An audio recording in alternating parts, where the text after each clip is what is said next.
want to start with the new study about the new autism? Synapses. Yeah. This is a Uh, pretty dense article, so I yeah. don't know whether you were able to decode it. Well, no, we're going to give an overview, but I always think that this kind of stuff is really interesting. This is coming to us from Spectrum News. We love them. They're a great news outlet. We encourage you to subscribe to their feed so that you can find out all the new news of things that are happening. So the headline here on this one, and this is coming to us from Angie Boyle's Ashcam. And the headline is Synaptic Overgrowth Hyperconnectivity May Define Autism Subtypes. We've talked a lot on this show before about how there are distinct subtypes. And when we started this show, that was just sort of a belief. And now that's been proven over and over and over again that there are many different subtypes of autism, and that there is a particular type that they've discovered in a mouse model. That part always sends me spinning because I'm like, are we that close to mice?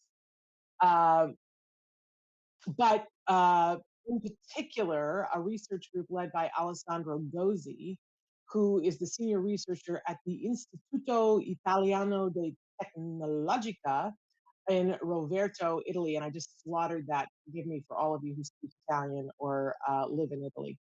Uh, but they're seeing different signatures, and now they're trying to decode them. There's a it's dense. As Nancy said, I'm not even going to try. But I will say this: this should not be shocking to us. There's been a great deal of research about synaptic overgrowth. I can remember the week that Jem was diagnosed. There was something in New Scientific Age magazine that was talking about this very thing, and somebody was saying that for some people with autism, that the brain growth is so fast, like there's a spurt where it just like brain development happens much faster than it typically would, and that some people on the spectrum have this like overgrown network and there's no pruning.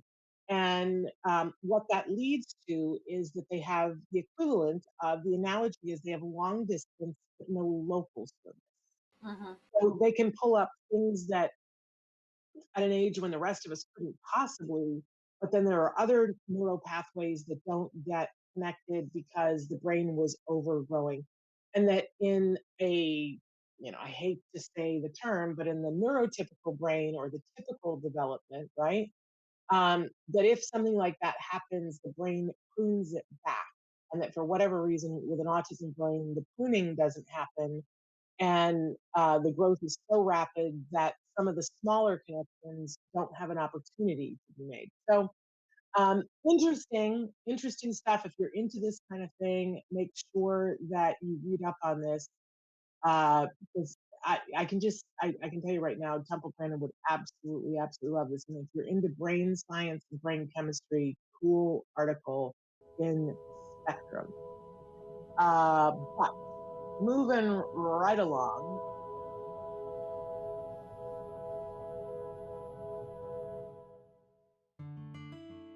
Thanks for watching Autism Live. If you found anything helpful in this video, please give us a like. In fact, make sure that you smash that subscribe button on YouTube and give us a like on Facebook. You can also follow us on Twitter and Instagram for important updates. And please download our free podcast wherever you get your podcasts. See you next time. Until then, give your kiddos a hug from me and one for you too. Bye-bye for now. To subscribe, click here. And if you'd like to check out some more of our videos, click here.